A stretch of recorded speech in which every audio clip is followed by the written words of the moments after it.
नमस्कार। एक इंसान के लिए सबसे आसान क्या है? बिना हड्डी की जुबान को हिला देना, कुछ भी बोल देना। और वैसे भी झूठ बोलना कोई अपराध तो है नहीं भारत में, और इसका सबसे ज्यादा फायदा अगर कोई उठाता है तो राजनेता उठाते हैं, और वो भी कब? जब चुनाव नजदीक आने वाले होते हैं।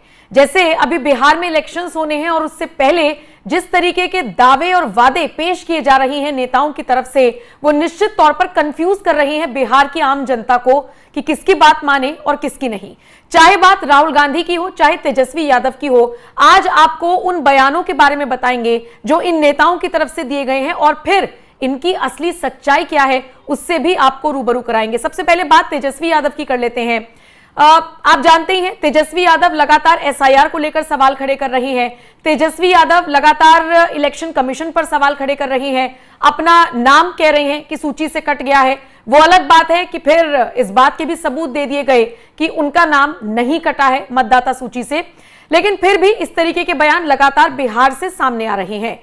बात अगर करें राहुल गांधी की, तो चाहे मनोहर पर्रिकर को लेकर दिया गया उनका बयान हो जो उन्होंने राफेल के टाइम पर दिया था जब भ्रष्टाचार का आरोप लगाया था, या फिर डेड इकोनॉमी कहना हो भारत की अर्थव्यवस्था को, इन सारी चीजों पर आज हम चर्चा करेंगे। लेकिन पंकज जी, मुझे लगता है सबसे पहले शुरुआत हम तेजस्वी यादव से करते हैं और फिर उसके बाद राहुल गांधी पर आएंगे। तेजस्वी यादव ने इलेक्शन कमीशन को लेकर क्या आरोप लगाए हैं, बयान सुनिए, फिर पंकज जी का रुख करूंगी। ये एप्लीकेशन है, मेरा भी नहीं है। हम चुनाव कैसे लड़ेंगे? अभी तो देखिए, ये चुनाव आयोग का एप्लीकेशन है और मेरा ईपीआईसी नंबर हमने इसमें डाला है। ईपीआईसी नंबर अगर आप चाहें तो हम बता भी दें।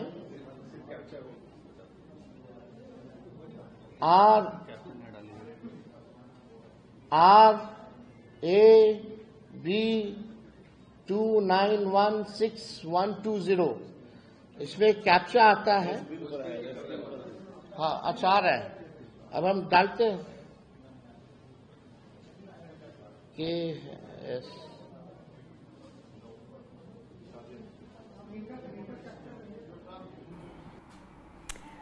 पंकज जी दिखा रहे हैं, समझाने की कोशिश कर रहे हैं तेजस्वी यादव की उनका नाम लिस्ट से नहीं है, लिस्ट में नहीं है, लेकिन नाम है, ये भी दावे किए जा रहे हैं। ये पूरी कंट्रोवर्सी क्या है और क्या ये वाकई में झूठा दावा था? पहले ये समझाइए। देखिए, आपने सीरियल किलर का नाम सुना है जो लगातार हत्याएं करता है? सीरियल ऑफेंडर का भी नाम सुना होगा। और ये भाई साहब सीरियल लायर है। सीरियल लायर मतलब होता है जो लगातार झूठ बोलता है। अब मैं बताता हूं कैसे। इन्होंने पटना में प्रेस कॉन्फ्रेंस कर कहा कि मेरी बीवी जो है, रिचेल डॉल्डिनो कुछ इस तरह नाम है, वो अब वोट नहीं दे सकती बिहार में क्योंकि उसने आधार कार्ड के जरिए अपना वोटर लिस्ट बनाया था। वोटर लिस्ट में उसका नाम ऐड हुआ था। बाद में पता चला कि उनकी वाइफ तो वोटर लिस्ट में नाम है और वो वोट दे सकती है, कोई दिक्कत नहीं। पहला झूठ बीवी को लेकर। दूसरा झूठ, इन्होंने कहा कि मेरा ही वोटर लिस्ट में नाम नहीं है, मैं चुनाव कैसे लड़ूंगा। तो कुल मिला के कहानी यह है कि इन भाई साहब का जो नाम है ना खगौल वाले, उसमें ये 2015 का चुनाव लड़ चुके हैं, 2020 का चुनाव लड़ चुके हैं और 2025 का भी लड़ेंगे क्योंकि डिस्ट्रिक्ट मजिस्ट्रेट ने साफ कर दिया है कि इनका तो ऑलरेडी है। अब ये जो एपिक नंबर बता रहे थे, वहां तीसरा झूठ, पता नहीं कौन सा एपिक नंबर बता रहे थे, और हो सकता है इन्होंने कोई फर्जी बना के रखा होगा। जो बीजेपी बिहार क्लेम कर रही है कि इन्होंने दो जगह से बना के रखा है, एक असली वाला एक नकली वाला, और नकली वाले का शायद बोल रहे होंगे। तो जहां दो दो जगह पे अगर आपका वोटर लिस्ट में नाम होगा तो एक जगह तो कटेगा ना। ओरिजिनल वाला है, ऑलरेडी है, मैं बोलिएगा तो भेज दूंगा, स्क्रीनशॉट मेरे पास भी है, और वेबसाइट से भी जाके दर्शक चेक कर सकते हैं। अब झूठ क्यों बोला? असल में अभी जो इन लोगों की राजनीति है ना, वो ये है कि सत्य तो जनता बाद में पता लगाएगी, पहले कंफ्यूज कर लो। जैसे अचानक कोई उठ के बोल देगा कि आरक्षण खत्म हो जाएगा, तो पहले तो बाद में पता चलेगा ना कि खत्म होगा या नहीं होगा। कोई रिसर्च करेगा, कोई फैक्ट्स के साथ रखेगा, तब होगा ना। लेकिन तब तक तो इनका काम चल जाता है, तब तक चुनाव निकल जाएगा, आरक्षण खत्म हो जाएगा। अफवाह फैला दें कि अब इस बार अगर मोदी आ गया तो वोटिंग देने का अधिकार ही नहीं रहेगा। तो जब तक जनता ये समझेगी कि वोटिंग देने का अधिकार रहेगा कि नहीं रहेगा, कि वोटिंग देने का राइट्स खत्म कर दी, तब तक तो चुनाव जीत जाएंगे ना।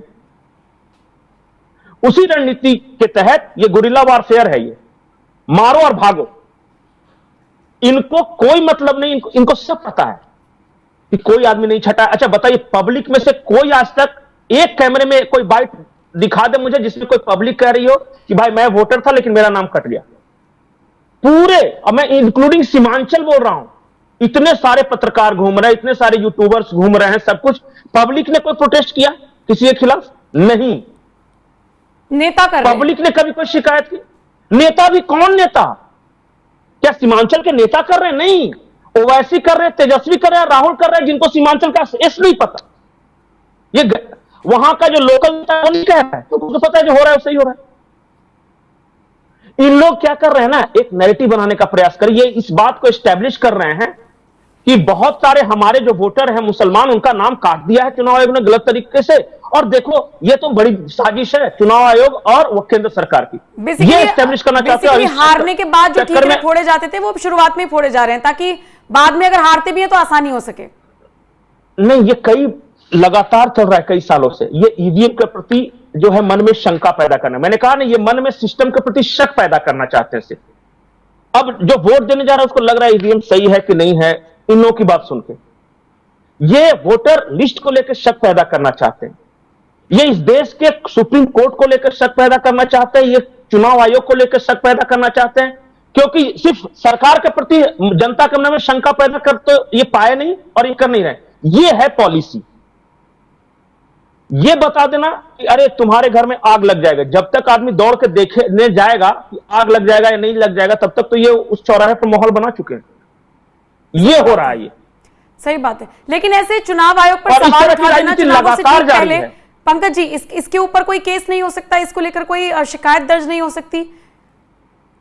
क्या करे, टू मच डेमोक्रेसी ना। अभी किसी दूसरे देश में अगर कोई ये कहा होता, किसी नेता प्रतिपक्ष ने जाके, मान लिया कि अमेरिका है, अमेरिका है, किसी नेता ने रशिया में जाके एक प्रेस कॉन्फ्रेंस किया होता और वो कहा होता कि रशिया को हेल्प करनी चाहिए अमेरिका में डेमोक्रेसी लाने के लिए, उस नेता क्या हाल होता उस देश में।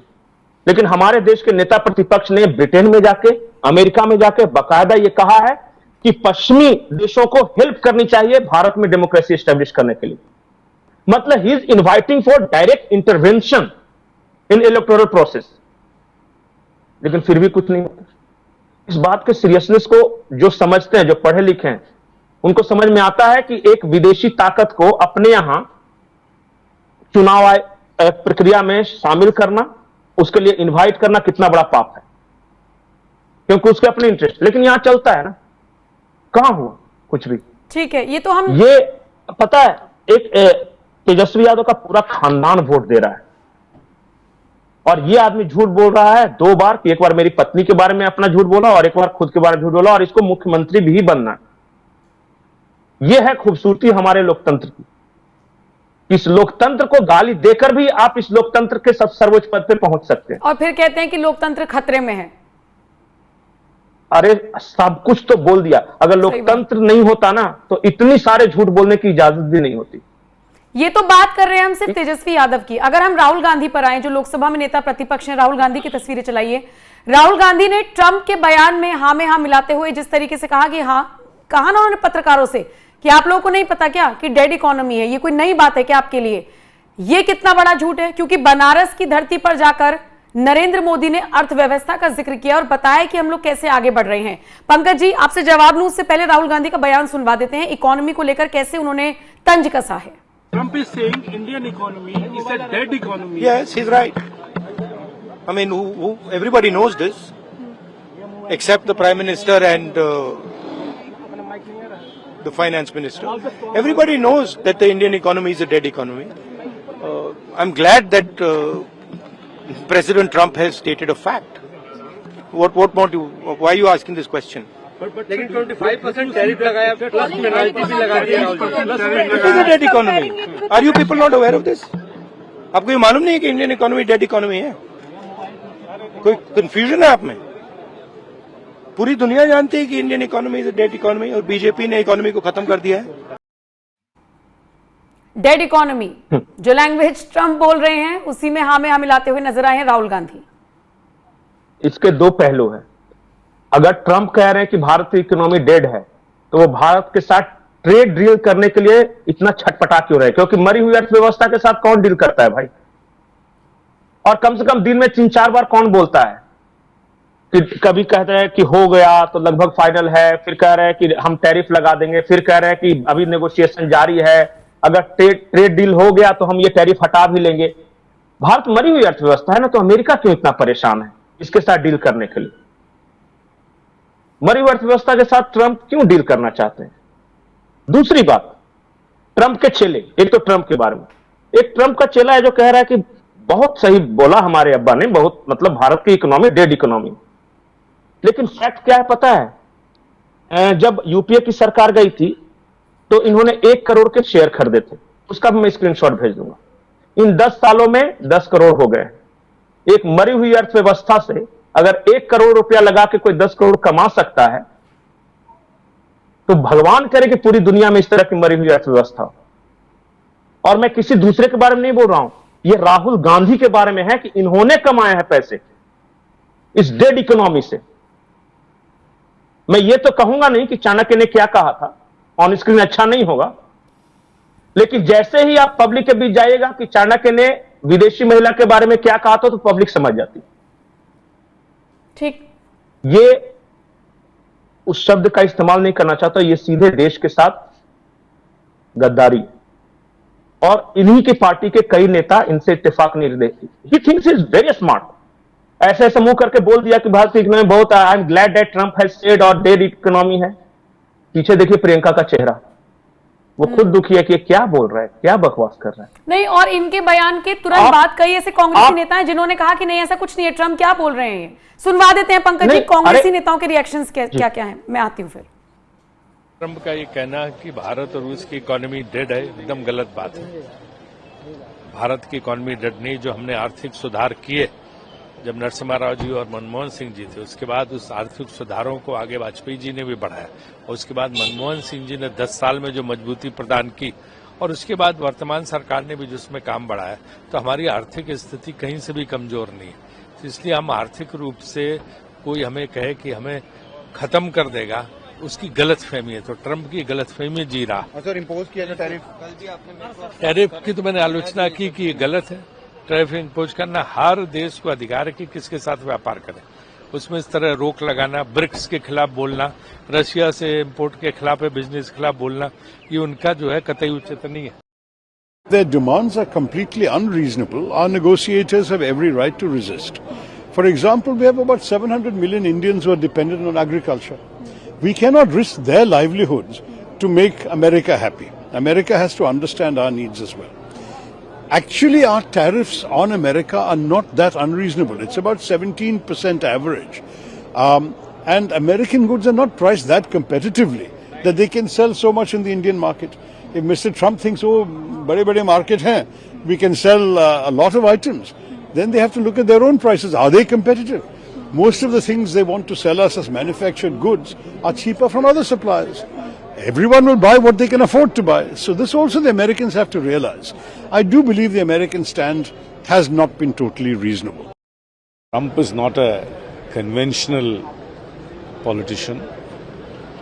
So normal niceties of diplomacy, normal protocols of diplomacy, normal rules of intergovernmental relationships don't work. He is very unorthodox. Let him be as it is, and sober negotiations will yield results. In my personal opinion, we shouldn't panic immediately. These are all opening positions in a negotiation, and I hope the government maintains its cool, continues to negotiate, and comes to an understanding with the United States of America. तो राहुल गांधी का क्या रुख है और बाकी के कांग्रेस के नेताओं का क्या रुख है? जब राहुल गांधी बोल रहे हैं तो प्रियंका गांधी के क्या एक्सप्रेशन है, ये हम सब बात कर रहे हैं। लेकिन पंकज जी, ये कोई एक बयान नहीं है। इससे पहले कृषि कानूनों के दौरान किस तरीके से अरुण जेटली ने धमकाया था, इस तरीके की बातें भी सामने आई हैं। और अब अरुण जेटली के बेटे ने आगे आकर कहा है कि कृषि कानून 2020 में आए थे और आप 2019 की बात कर रहे हैं, आप 2020 की बात कर रहे हैं, जबकि मेरे पिता 2019 में ही इस दुनिया को अलविदा कह गए थे। यानी एक और झूठ। मैं बोलना तो नहीं चाहता, पर इस दुनिया में भी दो लोगों की बड़ी चर्चा है। एक अमेरिका में बैठा हुआ जो कहता है कि मैंने सूर्य और बादलों के साथ नेगोशिएट कर दिया और इसलिए धरती पे बारिश हो गई। मैंने ग्रेविटी की खोज की इसलिए धरती घूमने लगी, और मैंने इतने नेगोशिएशन कर लिए हैं कि मेरा सरनेम सीज फायर रख दिया गया है। और दूसरा अपने देश में है जो कहता है कि 2020 में कृषि कानून आए, और मैं गया अरुण जेटली से मिलने, और अरुण जेटली ने मुझे धमकी दी। अब अरुण जेटली 2019 में ही गुजर चुके हैं, और ये खुद बोल चुका है कि जिससे आप बात कर रहे हैं वो राहुल गांधी है ही नहीं, ये राहुल गांधी की आत्मा है। तो दो आत्माओं का मिलन हो सकता है, जो 2019 की आत्मा 2020 की आत्मा हो सकता है ना। He is very serious person. तो मरे हुए इंसान के साथ एक साल बाद बात करना, यह दैवीय चमत्कार है जो कि सोनिया गांधी के घर पैदा हुआ, और बहुत यह रेयर चीज है। यह आदमी कैसा है इसका मैं उदाहरण बताता हूं। मनोहर पर्रिकर को आप जानते हैं, हर कोई पूर्व रक्षा मंत्री थे। मनोहर पर्रिकर कैंसर के कारण अस्पताल में भर्ती हैं, वो बेड पे लेटे हुए हैं। कर्टसी कॉल के तहत राहुल गांधी उनसे मिलने जाते हैं और बाहर आके कहते हैं कि मनोहर पर्रिकर के साथ ये राफेल डील पे बात हुई, और मनोहर पर्रिकर ने मेरे से कहा कि उनको बताया नहीं गया था राफेल डील के बारे में। मतलब कि रक्षा मंत्री जो कि फ्रांस गया, बात किया, मीटिंग में शामिल हुआ, उसको पता नहीं था राफेल डील के बारे में, और इस बात को उन्होंने हॉस्पिटल में चुपके से इनके कान में बताया। वो पर्रिकर हॉस्पिटल में रहने के बावजूद गुजरने से पहले मजबूरी में एक चिट्ठी जारी करते हैं और ये कहते हैं कि राहुल गांधी से डील विल के बारे में कोई बात ही नहीं थी, वो मेरी तबीयत पूछ रहे थे और मैं अपने बीमारी के बारे में उन्हें जवाब दे रहा था। इस हद तक का ये आदमी है। कल को मुझे डर है कि किसी से बातचीत करने गया तो बाहर आके अपना टी शर्ट फाड़ के ये न कहने लगे कि कमरे में जाके मुझे बहुत मार मारा। मतलब कोई स्तर नहीं, कोई लेवल नहीं, कोई सेंस ऑफ रिस्पॉन्सिबिलिटी नहीं कि वो किस पद पे है। लीडर ऑफ अपोजिशन का पद छोटा पद नहीं है। सही बात है। केंद्रीय मंत्री का दर्जा प्राप्त है, और जितना देश अपने प्रधानमंत्री को सुनता है और उतना ही गौर से लीडर ऑफ अपोजिशन को सुनता है। आपने जिन नेताओं का चेहरा दिखाया ना, शशि थरूर का, कार्तिक चिदम्बरम का, राजीव शुक्ला का, ये मतलब कि उनका दुर्भाग्य है कि वो पढ़े लिखे और वो किसी राजघराने के एक बिगड़ैल साहबजादे नहीं है कि जिसको लिबर्टी है कि वो कुछ भी बोल सकता है और कहीं भी कुछ भी जाके कर सकता है और उसके खिलाफ कुछ नहीं होगा। उसको बचाने के लिए वकीलों की फौज हमेशा खड़ी है। ये प्रिविलेज है इनका। नहीं तो कोई दूसरा आम आदमी होता तो ऐसा करता तो आप समझ सकते हैं क्या होता उसके साथ। सही बात है, लेकिन इतना साफ है कि जैसे जैसे चुनाव और नजदीक आएंगे, जिस जिस राज्य के चुनाव नजदीक आएंगे, झूठ के पुलिंदे और इसी तरीके से इन राजनेताओं के खुलेंगे। फिलहाल हमने तेजस्वी यादव का जिक्र किया।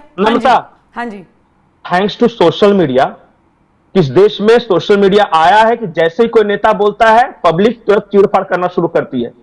जरा सोचिए कि जब 4-5 अखबार सिर्फ हुए रहे होंगे और सिर्फ पूरा का पूरा कंट्रोल रहा होगा तो ये लोग क्या नहीं करते होंगे। बिल्कुल समझ रहे हैं? बिल्कुल ठीक है। तो हमने तेजस्वी यादव का जिक्र किया, कैसे उनके झूठ का पर्दाफाश हुआ। राहुल गांधी के हमने 2-3 स्टेटमेंट्स आपको बताए और उनकी वास्तविकता क्या थी उसका आधार आपको बताया। फिलहाल अब ये खबर आपके हवाले। शुक्रिया पंकज जी, ये जानकारी दर्शकों तक पहुंचाने के लिए। बाकी अब आपके हवाले ये खबर। आप इस चर्चा को किस तरह से देखते हैं? आप अपनी राय, अपनी प्रतिक्रिया हमें कमेंट सेक्शन में जरूर बताइएगा और बाकी खबरों के लिए बने रहिए NMF न्यूज के साथ।